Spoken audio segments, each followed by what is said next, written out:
Jadi tidur itu mekanismenya seperti tadi. Saat kita memasuki gelombang alfa, gelombang delta, maka saat itu kita masuk pada kondisi hipnosis itu namanya. Sehingga saat itu ya nur insan keluar, tetapi kita masih bernafas. Masih bernafas. Dan satu-satunya yang tidak pernah ikut tidur dalam tubuh kita adalah nafas. Makanya kadang-kadang kita ini ya belajar agama itu sudah kejauhan. Coba kita renungi sekarang. Ketika tidur mata kita tertidur, telinga kita tertidur, mulut kita tertidur. Bahkan pikiran kita tertidur, semuanya lupa. Tangan kita tertidur, kaki kita. Satu-satunya yang gak pernah tidur adalah nafas. Sedangkan Allah mengatakan, aku gak pernah tidur, gak pernah ngantuk. Kan sederhana. Siapa yang gak pernah tidur, gak pernah ngantuk pada dirimu? Kan nafas. Jadi kalau gitu siapa nafas itu? Kalau bukan dia. Masih mencari kemana-mana.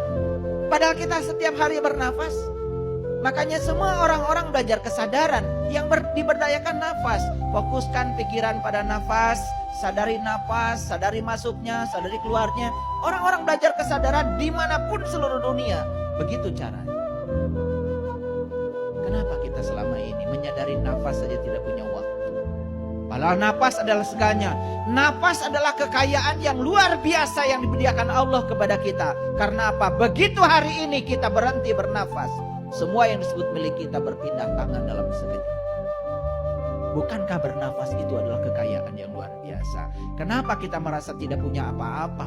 Padahal hari ini kita punya nafas. Dia yang tidak pernah tertidur, dia yang tidak pernah terkantuk. Makanya saya sering bertanya, kenapa Anda bisa melihat saya? Karena punya mata. Salah.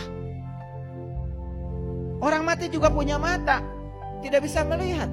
Orang mati punya telinga, tidak bisa mendengar. Orang mati punya mulut, tidak bisa mengunyah. Jadi sebetulnya yang menyebabkan semua kita bisa melihat, mendengar, mengunyah, dan merasakan semua jenis makanan, bukankah nafas kita? Sesederhana itu aja kita gak kenal. Jadi apa nafas itu? Nafas itu bukti keberadaan Dia sang hidup pada diri kita. Bukti keberadaan Allah pada diri kita. Karena tidur tuh ada ilmunya loh, ada saintifiknya. Nah ini saya jelaskan dulu supaya ngerti sedikit ya. Karena kita udah tidur bertahun-tahun ngertinya enggak. Maka Allah bilang dalam Al-Quran, Faiza sawaituhu wa nafakhtu fihi min ruhi faqa'u lahu sajidin. Ketika aku sudah selesai menciptakan tubuhmu, aku tiupkan ruh. Ternyata ruhku itu wujudnya adalah nur. Dalam tradisi Islam, nur itu dikenal 3. Yang pertama Nurullah, cahaya Allah. Yang kedua Nur Muhammad, cahaya terpuji. Dan itu yang pertama Allah ciptakan sebelum menciptakan alam semesta. Begitu kata hadis qudsi. Dan yang ketiga adalah Nur Insan, cahaya insan, yang kemudian sering disebut dengan nafs atau diri atau jiwa. Jadi sebenarnya jiwa itu adalah bagian terkecil dari ruhku yang Tuhan tiupkan ke dalam diri kita. Nah jadi sebetulnya saat seseorang tidur, itu gelombang otaknya itu masuk di gelombang alfa. Jadi dari beta masuk ke alfa, masuk ke delta itu. Nah udah, disitulah kemudian tidur terjadi. Jadi tidur itu adalah Nurullah dan Nur Muhammad tinggal di dalam sebagai sang hidup, sedangkan Nur Insan keluar. Itu tidur.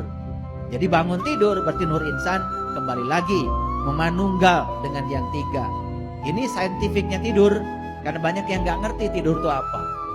Saya tanya banyak sekali orang-orang yang cerita ini cerita itu, tanya tidur aja gak ngerti. Gitu. Nah oleh karena itu maka Nur Insan ini, jiwa kita ini, saat keluar dari tubuh kita, kemana dia pergi? Tergantung kualitas dari jiwanya. Jiwa yang kotor ketika tidur, dia akan bergabung dengan yang satu frekuensi dengan dia. Makanya mimpinya buruk. Jadi tidak mungkin jiwa yang kotor tiba-tiba ketemu para nabi, para rasul, para sunan, para wali, baru saja ceritain orang. Jadi kadang-kadang ada yang lucu. Banyak tamu datang ke rumah saya, tiba-tiba cerita, ya, ketemu nabi kek, ketemu rasul kek. Padahal baru saja membicarakan keburukan saudaranya sendiri. Ini macam apa? Orang yang masih menceritakan keburukan orang lain pasti bohong lah pertemuan itu. Karena tidak mungkin jiwa-jiwa yang kotor tiba-tiba keluar dari tubuh kemudian beresonansi dengan jiwa-jiwa yang suci. Gak mungkin, gak mungkin. Dan itu gampang sebetulnya kalau ingin mendeteksi orang yang bohong.